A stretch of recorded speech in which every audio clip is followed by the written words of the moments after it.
So I'm making sure that it is wet again in the front because it has a tendency to dry out, and we need it wet all the way down to the root. So I'm going to make two parts so that I can section the middle of the hair the width of a permanent rod, or the length of a permanent rod rather. So we'll just kind of check that. Yeah, looks pretty good. And once again, don't get caught up on this having to be just like totally straight. It's going to be, the important thing is that each permanent rod is like I showed you. Each permanent rod is the size, you know, that section is the size of the permanent rod. Whether your row is straight, how they're in there, none of that is that important. It's just each permanent rod. So when you get done, it you know, it may look a little crazy. It may not look exactly straight rows, but that's okay. I'm going to do alternating that white and pink, that same pattern. So you're rolling forward now? Yep, here I'm rolling forward.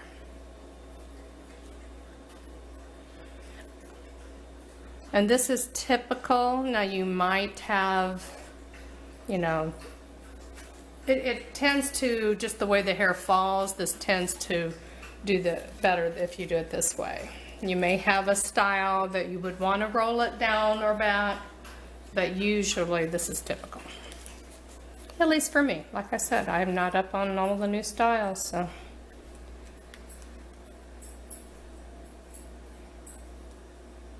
There's less hair in front. This is going to go a little faster than that did in the back.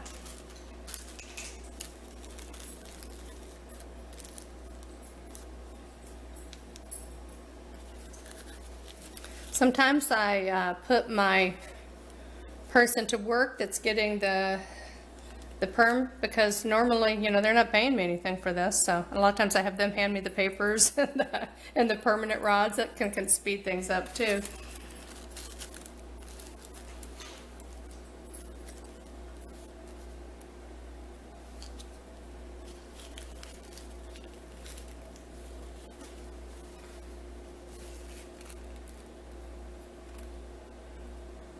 Last one. I'm gonna redo that one. It's not going quite as straight up and down as I want it. Gonna lift a little bit more.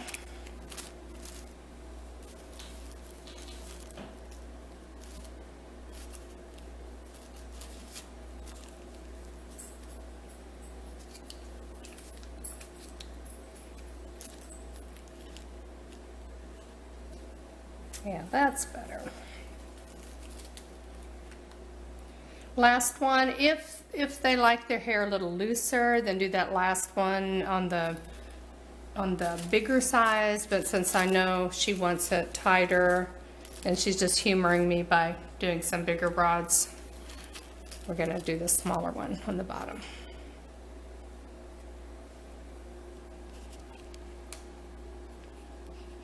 Okay, and then we're going to do the side.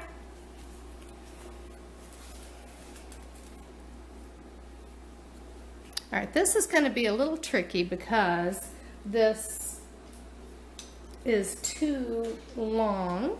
Once again, just the size of her head. You'll notice that we've got like a little bit extra, so I can either go back here or in front. I think I'm going to opt to go in the back and then put an extra little rod in the front for that little tiny section.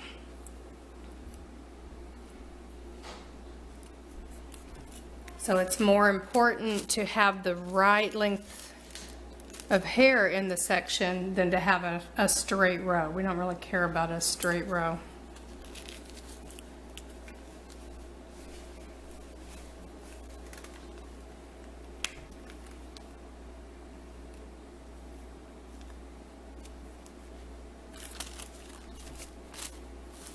Sometimes I used to have some like half-size permanent rods. I don't think I have any of those left, but that would be a good application for that little sprig of hair that we're going to have to do separate.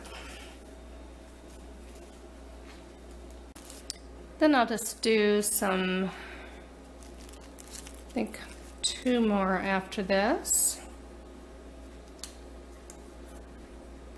So if you've got those half size, you could do a half size on this section.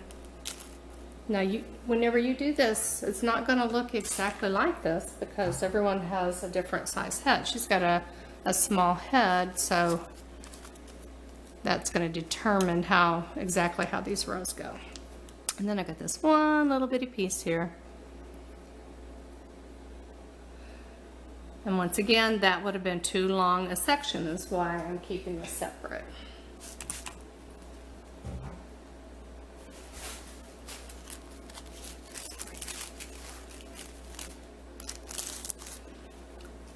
Not much hair, so that's pretty dry. I'm just going to put a little water there.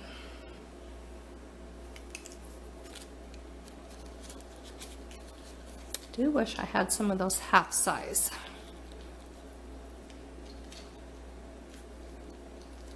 But this will work. All right, we've got one section left. We're going to do that same thing on this side, so it'll be just like the other side, except we may not end up with that extra rod on this side. Oh, sorry.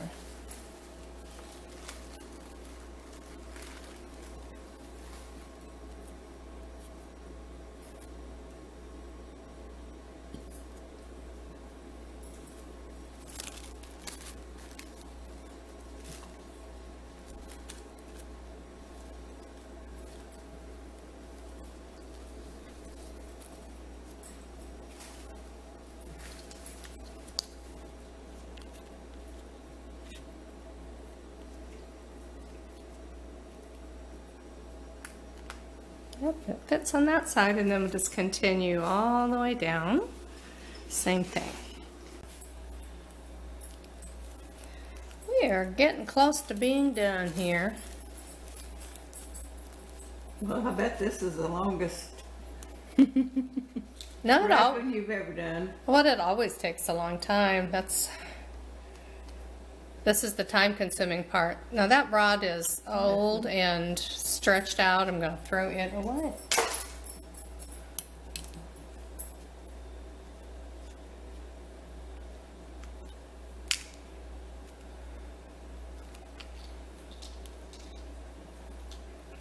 So yeah, whenever you pay when you go to the salon to get a perm, you're paying for their time because it is a time-consuming process. Yeah, yeah.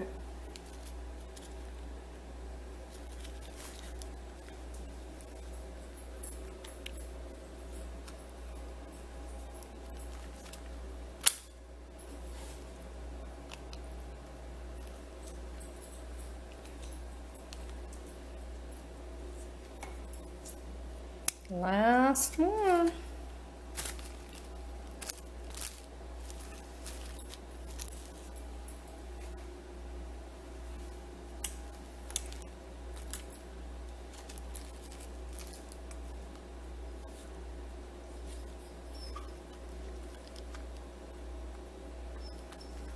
It'll take some time to practice to just get the dexterity to hold the paper in one hand and section and wrap it. You know, it just takes some practice. Then we're going to spray everything down just to make sure, you know, it's not soaking, but that it is damp. All right. Now we are working with chemicals, so know anytime you're working with chemicals, there is an element of risk, and you know, you're assuming that risk if you do decide to do a permanent home. One of the things is we got to be really careful that permanent solution cannot get in the eyes. You can get, these are some neck papers. They're for color cuts or perms, or you could use like long string of cotton. If you don't have any of those things, you could take like an old absorbent towel and cut it in thin strips, or maybe some cotton socks. We just need something to put around here to assure that this is not going to drip into the eyes. And I'm also going to have her hold a towel just to make sure, we want to make doubly sure. I'm going to put an absorbent towel at the bottom to catch up any extra that might come down. And then